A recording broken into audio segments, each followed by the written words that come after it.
What's happening, my fellow geeks and geekettes? Welcome to a brand new episode of Chris's Custom Collectibles. Now today, we're not going to be pimping something out, we're going to be destroying something. We are going to be destroying the Hasbro Fore Awakens TIE Fighter. Now I got this on clearance from Toys R Us because it was missing the pilot. I got it for dirt cheap. I don't need the pilot for what I want to do today. So usually, you know, we put some washers on it, give it a nice new paint job, do some highlights. I will be doing that, but we're also going to recreate the crash site from the Fore Awakens at the beginning of the film. I don't know, I just thought it'd be really cool, just thinking outside the box, and it's a lot of fun. Like, I've seen screenshots and I've seen some amazing fan art. I just think it'd look really badass with a nice dynamic base dragging through the sand with all parts scattered behind it. So what I've noticed, there is a lot of wing missing and just dragging behind the actual crash site. So what I'm going to do is attack both wings with a Dremel. I do have to do some bending, so which will involve some heat from the blowtorch. Then I'm going to go in and repaint some areas here, mostly just scuffing the paint off. I've got to crack some of the windows here. I do actually have to remove some of the wing here because it is quite deep in the sand. It's embedded quite deep. So in terms of the base, it's going to be similar to K2SO, where I will be using some trowel on so I can really drag it into the base, and then I'm going to cover that with sand and then char the sand to make it look like one big charred trail. And the added bonus is whatever I cut off and whatever is used as excess and spare, I can mount in the sand to make it look like bits of debris that are just scattered right up to the site itself. Really excited about this one. It's different. It's going to be a lot of fun. So with that being said, let's get to it. Okay, so as you guys saw before, I've just used a Sharpie to mark out where exactly I need to cut away the excess wing. Now, once this is all complete, I'll be going in with a propane torch or a MAP gas torch and warping parts of the wing where it's necessary.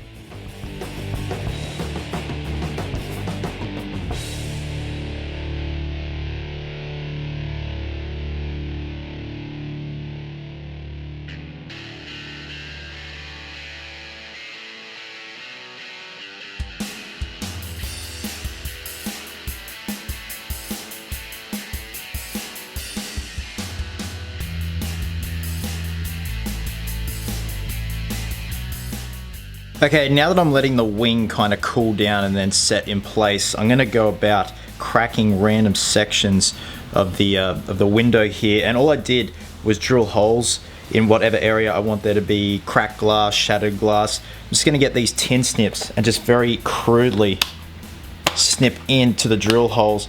Just kind of gives the illusion that the glass has aggressively cracked away from the impact of the crash.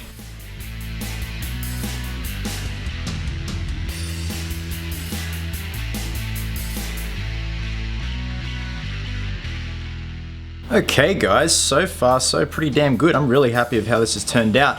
And actually what worked out in my favor is that the kind of chunked up melted plastic from when I used the Ryobi rotary tool to cut these pieces out really gives the effect that it's just been ripped apart aggressively. So what I'm thinking is I'm going to do a nice wash over the entire thing, like a black wash, but really emphasize some charring along here. Like there's just been so much excessive heat that's just burnt away and ripped off all these parts of the wings here. Very happy with how this turned out, and that was completely winged. Now just quickly, I'm going to get this sandpaper sponge and just start to sand away some of this red paint, because from what I can see, the red paint has been kind of chipped and charred away, and it's just exposing the black kind of metallic understructure. Like I said, we're going to do a black wash over the entire area, really put emphasis on the charring areas. I'm then going to get some Model Masters Silver and start to do some highlights and dry brushing.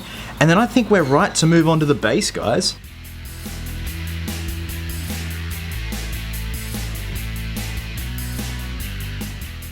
Now these are the offcuts from the wing. I'm going to be utilizing these as scattered debris leading right up to the crash site. I did melt this part of the wing just to really bend it, warp it out of shape. But it's great. Like, I will be doing a wash on these and doing the charred areas as well, but it's just going to really add to the realism of this piece.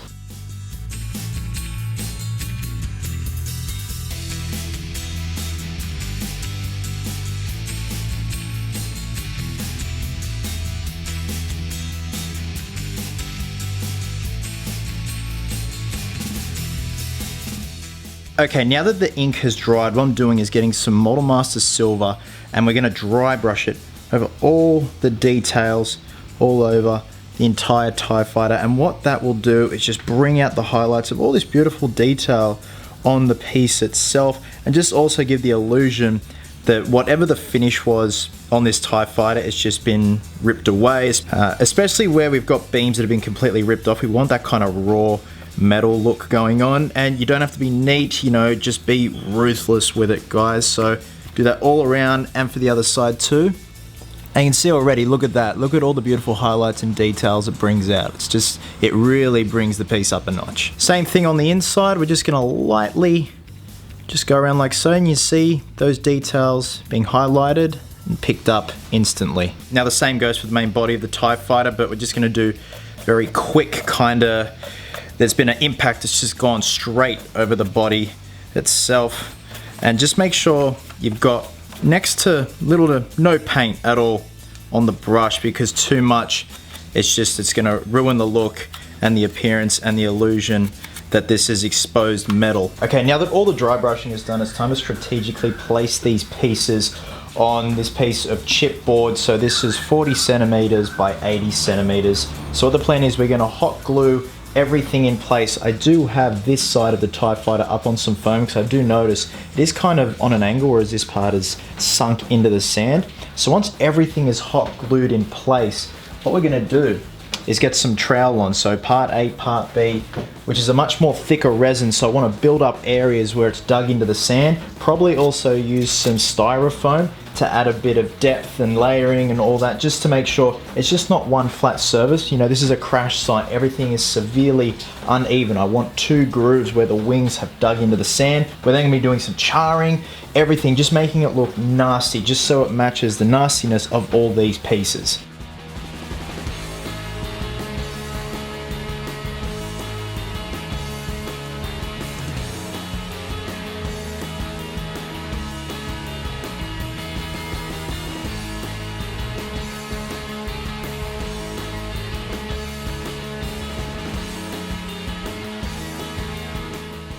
Now you can see I've made the grooves in the foam where I'm gonna make out as if it's just, you know, the track that it's led to and then comes to a complete stop here. Got pieces of debris here. Now, if you take a look up here, this is the trowel on. I'm just experimenting with it just to make sure it cures properly on the foam. The only thing is, I don't have much left, and I don't want to spend any more money on it, because, you know, with custom collectibles, we want to try and do it on the cheap and still make it look good. So I may have to just get some builder's bog from Bunnings, which is cheap. You get like a big tub of the stuff. So I'll see how this goes. I'm gonna use up this last remaining bit here, most probably to build up the areas where the TIE Fighter itself is lodged in the sand. So as long as I can get that done, I'm happy. I also do have to go along here and seal up this area and blend it in, because ideally I would like some nice black trimming along here, just, you know, make it look like a nice museum piece. Okay, so what I've got here is some Ultra Cal 30, which is a high strength gypsum plaster. Now, what I'm basically gonna be using this for is to fill in all the areas that need smoothing and softening so they're not so harsh, and it gives the illusion of sand, and then I'm gonna go back over them with the trowel on 60. Because I'm limited with trowel on, it's going to be easier to cover up the areas that require some smoothing with Ultra Cal 30, because I have a lot of it and it dries to a very high, almost stone-like quality. Once it's then reinforced with the trowel on, it's just going to be added strength. So basically, you know, the grooves down here, and obviously the tracks that run along here and surrounding around all the pieces, this will be used just to make it look a bit more natural. Okay, so here is the Ultra Cal 30 placed in all the areas that it's needed. If you can see this orange sort of pinkish kind of substance there, that's a builder's bog, which is right there, which didn't work out. In fact, it started to eat away the foam, which looked kind of cool, but I didn't want to put in certain areas where it ate away too much. So as you can see there, that's going to be a raised area, so I will add some more trowel onto that. So we're just basically got to wait for the Ultra Cal to dry, which is about hour and a half, and then we're going to give the whole piece another coat of trowel on part A and part B.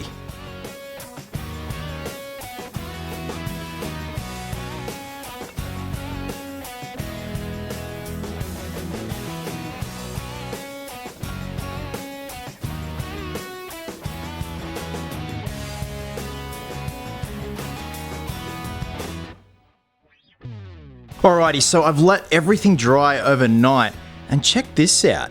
This is the trowel on that has been laid over the Ultra Cal 30, and because there's moisture obviously still in the Ultra Cal, it has made the trowel on kind of bubble. Like, it's set, everything is set, but this has turned out really good. I kind of had an inkling this was going to happen, but not everywhere, and this has worked out in my favor because I want this uneven surface. This is a crash site. After all, this isn't going to be perfectly laid out sand. You know, you got to have a sense of realism here. So now that everything's dried, the next step is we can finally put some sand down. So for those who are familiar with my custom collectible videos, we've got some PVA glue. Now, because I don't have sand in the driveway anymore and it's been raining, I had to go buy some sand. This is paving sand. This is 20 kilos and it cost me $7. So this is going to last me a good couple of custom collectible bases. So what I'm going to do, there's no need to explain it, guys. You just got to get a brush, get the PVA glue, lay it down where you want sand to adhere. There will be some sand on the ship itself and also the debris. We're then going to get the sand. I'm actually going to lay it down here. I'm going to let it set for 24 hours because you can see outside the weather's not that great. It's still raining. It's quite cold. So that PVA glue is going to take a while to set with the sand, which is fine by me because I've got so much work to do. I'll show you guys what's on the table at the moment. I'm practically like living in the workshop. You can see here I've got my shaker, I've got my banana, I've got my protein bar, and this is actually a damn good protein bar. This is from a company in the UK, My Protein, because I'm always on the hunt for new protein bars, and this shit tastes damn good. It curbs the cravings. I'm trying to lose barley weight. Too much beer. So I've got these 3 mech helmets that I gotta, you know, clean up. I gotta do some dremeling on them and start painting them. I at least want to get them all cleaned up, get the first coat of paint on, then start weathering them. I've also got 2 wearable mech helmet kits that I gotta clean up. So it's all happening, guys, but I'm really thrilled with how this is turning out. It's just awesome to kind of go to town and just fuck shit up on something and not make it look all pristine and neat. So, you know me, guys, it's you got to think outside the box. So with that being said, let's lay the sand down. We're going to leave it for 24 hours and then we can get to work detailing the terrain.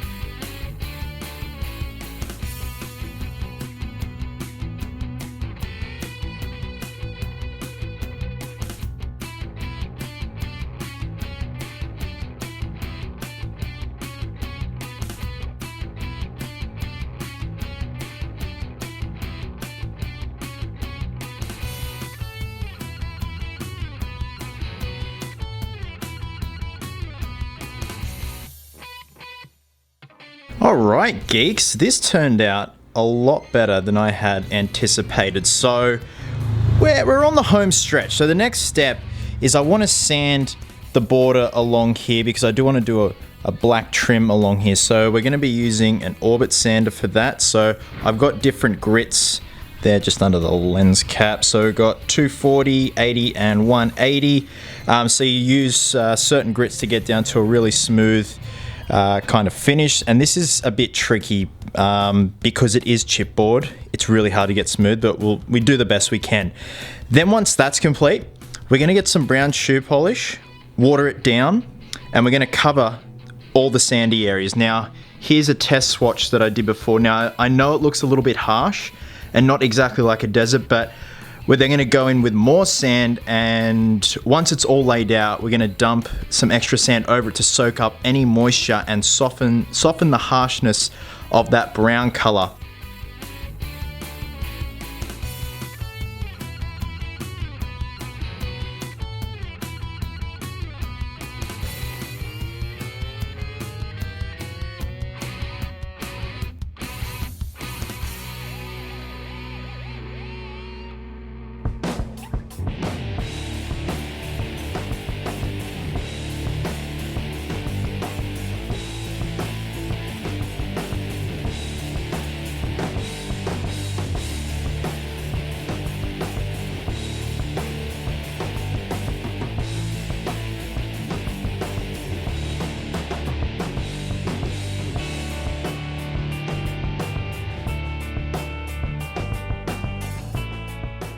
Alright geeks, I have let this dry overnight and it has turned out so much better than I had anticipated. I mean, look at all the different colors here. It looks beautiful. I'm not gonna lie, I didn't expect this to happen. So obviously the lighter sand is the sand that I dumped over the previous coat that I put on with the shoe polish, the brown watered down shoe polish. And I've just got to go over and give it another kind of brush with a dry brush just to get all the excess sand off before we do anything else. But it's just perfect. It's just, I wanted an uneven texture and surface. I kind of wanted to give the illusion that this is a dried out kind of environment as well, and the ship has been here for quite some time. Now we're on the home stretch now, but before I get to any painting or any cosmetic stuff, I've got these spare electrical wires here. So what I'm going to do is just use random parts of the red and black and also completely strip them and use the inner workings and put them on, say, different parts of the TIE Fighter's wings, the debris, even in parts of the sand, just so you know, it shows there's inner workings to this TIE Fighter. Just gives another sense of realism. So after that, it's time to do the charring marks around the debris and the surface itself. So it's going to be a combination of a matte black from Rust-Oleum, just spraying it in random areas, and also a bit of airbrushing. Now, I know some of you guys don't have an airbrush, and it's totally fine. You can do this by hand. This airbrush is actually on its last legs. I've got to go get a new one from Super Cheap Auto, probably sometime next week. I've had this since 2011, so it's served me well, but it's getting to the point where it's constantly clogging up. It's not spraying smooth anymore. So this is perfect for this. Oops, shit, that's a tripod. Yeah, so after that, we got the combination of the spray paint and the airbrush to do all the charring marks and just highlighting some parts on the debris. I then got to go around and paint the black trim here. So I'm just using carbon black, just the student's kind of acrylic paint. And then I'm gonna call it a day, guys. I will spray a matte spray over the body of the TIE Fighter itself, because it's looking a little bit glossy at the moment for my liking, for something that's been there for quite some time, like a wreckage. So guys, I'm really happy with how this has turned out. I'm not gonna lie, I completely winged it. Get it? But yeah, so we're gonna do these final steps and we're gonna call it a day.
So thanks very much for watching, guys. All in all, I'd have to say this is my most favorite custom collectible to date.